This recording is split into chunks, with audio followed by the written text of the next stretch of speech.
Hello and welcome to the France 24 interview. Our guest today is a strange hybrid between a journalist and a historian. He began as a reporter before entering the realm of historians through his masterful trilogy about Martin Luther King, the first volume of which won a Pulitzer Prize. During his years as a civil rights activist in the 1970s, he crossed the path and even shared the apartment of a young and ambitious couple from Arkansas by the name of Bill and Hillary Clinton. 20 years later, President Clinton called him up to conduct a secret mission, tape private conversations between them throughout the 8 years of office at the White House of Bill Clinton. This stealth operation was eventually revealed to the world a few months ago when the book The Clinton Tapes, Wrestling with History in the White House, was published in the US. The book, which is full of colorful anecdotes, includes one about former president of Russia, Boris Yeltsin, totally drunk and in his underwear trying to hail a cab at night on Pennsylvania Avenue in Washington because he wanted to eat a pizza. Yes, this is how history is sometimes made. The book is now being translated into French under the title Clinton, Les Enregistrements Secrets. I would like to thank very much its author, Taylor Branch, for being with us today. Mr. Branch, let me ask you, how would you describe this book? Is this journalism? Is this history? It is a historic story, but I'm not writing as a historian making a judgment. I was too close about it. To me, it's the best account I can of what it's like to be behind the scenes with the President of the United States, telling what he wants the future to know about the president being president that he can't say in public at the time. You are a friend of Bill Clinton. You were even an occasional advisor when he was president. How can you be objective about him?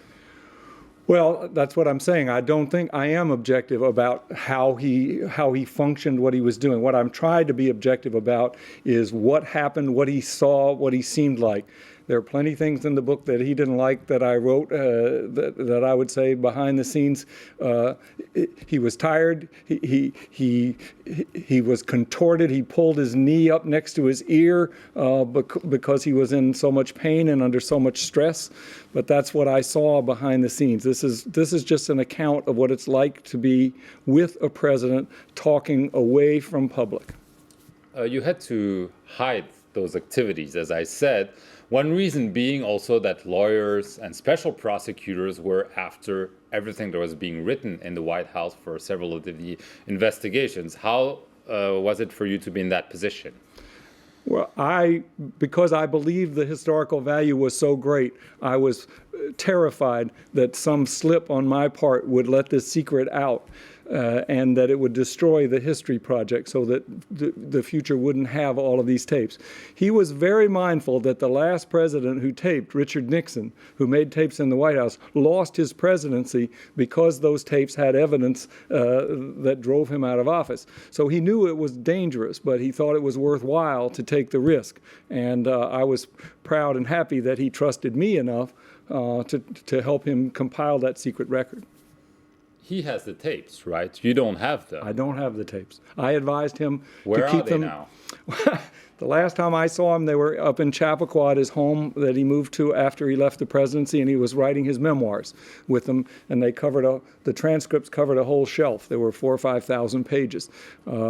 I believe he will release them all, our conversations verbatim, the exact words, but not until Hillary leaves politics. She's still in politics. There's too much detail in his words about her on the tapes for him to release them until she leaves. I mean, one big issue during the Clinton years was the Paula Jones affair, the Monica Lewinsky.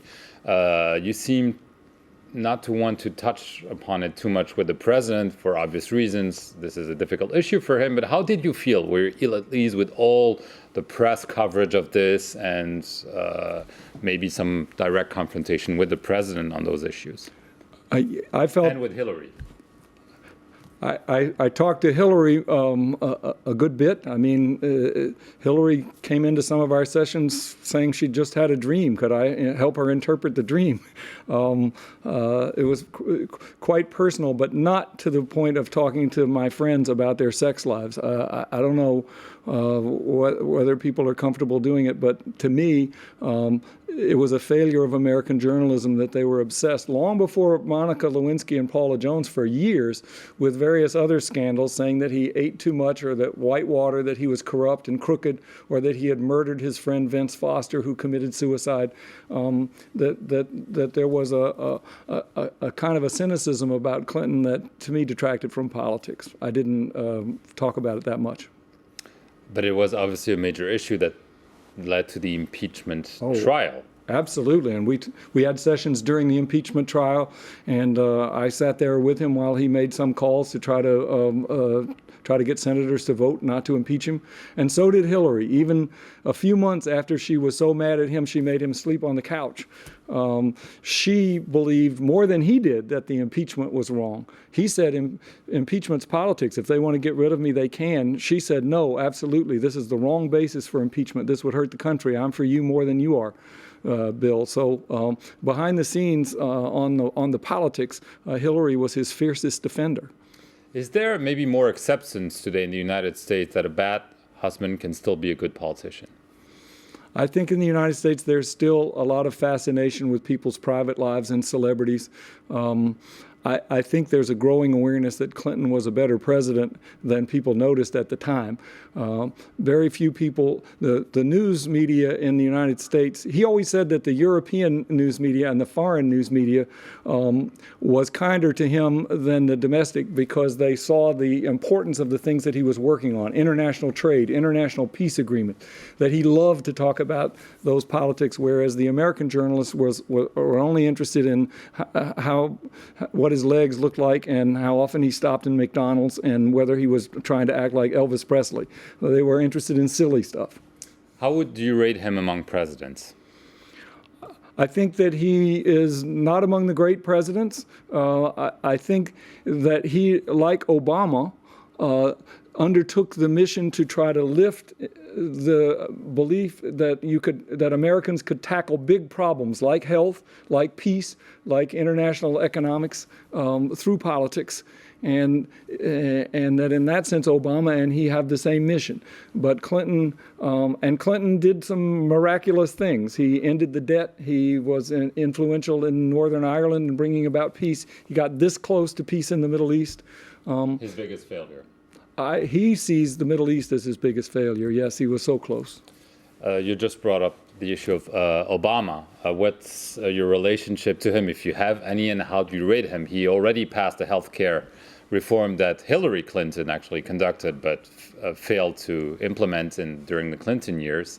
How do you... His first year was much like Clinton's first year. A lot of frustration, a lot of people saying he had started with such great hopes but then fell behind. But Clinton passed a budget act in his first year and climbed out of it and started ending the deficits and restoring the economy. Obama has now passed health care reform, and maybe he can climb out of it as well. They have a similar agenda, but basically what lies underneath is to try to restore the leadership of the United States in tackling big problems at home and around the world. And in American politics, that begins with convincing the American people that politics is not just a joke or an entertainment or a TV show, that it's about serious things. How do you compare Clinton, who was a late-night, chaotic character in the White House, including spending time discussing with you, yes, with all due respect, and Obama, who seems to be much more under control? I mean, do you see, maybe did you meet also Obama? And how do you rate him in comparison? I have met Obama because of my work on civil rights. You know, he was too young for the civil rights struggle in Martin Luther King, and he told me that he got a lot of it from my book, which is very flattering. And when I saw him in the White House, that's why I was there, to talk about civil rights. I think he and Clinton share one thing. They both love politics, but their personalities about politics are different. Both of them are very cerebral and intellectual about figuring out what they want to do. Clinton was extremely he loved meeting people. He loved pressing the flesh and trying to do a lot of things at once. Obama seems to be more orderly, but I don't know what Obama is like late at night. I don't know whether he's like Bill Clinton in the sense that he would stay up till 4 o'clock, talk with me, me and then read a book after I left because he couldn't sleep, that his mind was always going. I don't really know what Obama's private habits are like. I hope he's taping just like Clinton did, but I don't know whether he is or not. It's not with you. It's not with me, and if it is, it's secret from me, and it should be. What about Hillary, Secretary of State? Well, how do you judge her? I think Hillary has been an excellent Secretary of State so far. I think she would have been a very good president, although I have to admit, I think the silliness of the American press, had she been president, would have come out instantly in ways that it hasn't been with Obama. They would have been talking about what were they selling, what were they whispering to each other, what's Bill's role, who's wearing the pants in the White House. It would have been silly. But she is a very, very gifted person. To me, in the book, though it's the personal moments beyond her great judgment and her law. I remember once she came in and said that the most important thing to her was that she had collected frogs all of her life because she thought little statues of frogs reminded her that throughout history, frogs bring forth personality and life wherever the atmosphere is not boiling. She thought there was something very special about those animals. And I would never associate things like that with Hillary. Behind the scenes, she has a gifted imagination. Very quick last word on Haiti. I know it's a matter of interest to you and to the Clintons. How do you judge the situation today? Haiti is in crisis. It will be until people imagine that something really good could happen there, like in South Korea. Clinton was mad at me because I had sympathy with Haiti. I thought Haiti gave us the Louisiana Purchase to Jefferson. We wouldn't have had it without Haiti, and that it was worthwhile to try to intervene and bring democracy there. But he was mad at me. He said, I'm sending my army into Haiti with 8% support. 90% of the American people are against it. And he said, in part, it's your fault because you encouraged me. But he said, I'm going to do it. It's the right thing to do. So Haiti was an issue of great turmoil for him. And it's reassuring that they're both back on that issue even today. And I think until we believe in miracles in Haiti, that issue will be with us. Thank you very much, Taylor Brent, for coming on France 24 and talking about Clinton, Obama, and Haiti and many other issues. Please do read the book, and thank you for watching.